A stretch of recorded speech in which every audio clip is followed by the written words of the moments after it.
Magandang araw po, ako po si Father Romel Felizardo. Halina't pagyubungin natin ang salitang bubusog sa atin. Halina't tayo'y magminandal.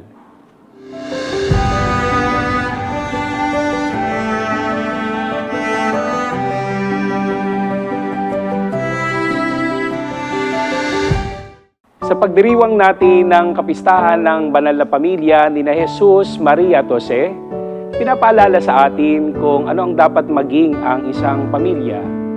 Ginawang banal ang Diyos ang bawat pamilya nung siya'y magkatawang tao. At pinabanal pa niya ito nang pinili niyang mabuhay sa loob ng isang pamilya.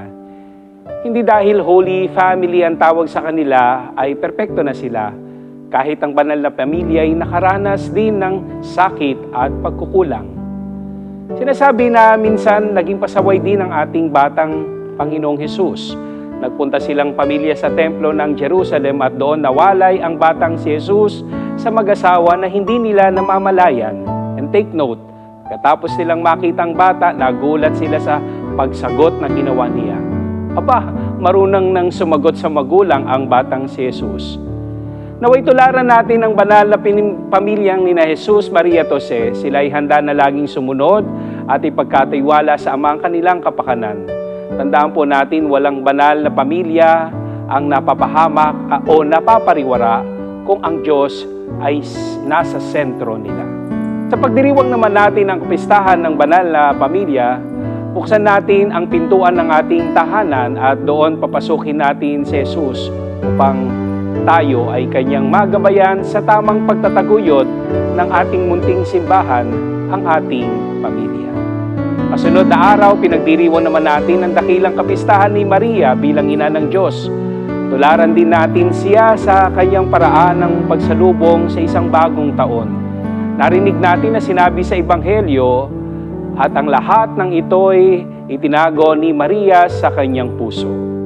Maraming bagay ang nangyari nitong nakaraang taon at marami pang mga magyayari sa hinaharap. Hindi man nating alam ang mangyayari katulad ng nangyari kay Maria, pero nilakad pa rin niya ang daan kahit na makulimlim ang ilaw. Dala niya lang ay ang kanyang pananampalataya sa kanyang bagong silang na anak. Hindi niya inaasa sa swerte ang lahat. Siya ay punong-puno ng pagtitiwala at pananampalataya sa Diyos. Nasaksihan niya lahat ng pagkilos ng Diyos at wala siyang ibang ginawa kundi ang sundin lamang ang kalooban ng Ama. She listened and pondered everything in her heart. Palagi nawa nating hanapin ang higit na malalim na kahulugan ng ating pag-iral dito sa mundo.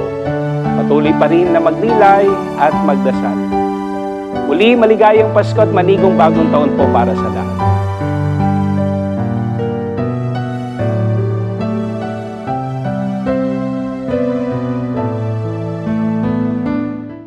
At sana'y nabusog kayo sa ating inihandang minandal. Narinig na natin ang salita. Halina at ito'y ating isagawa.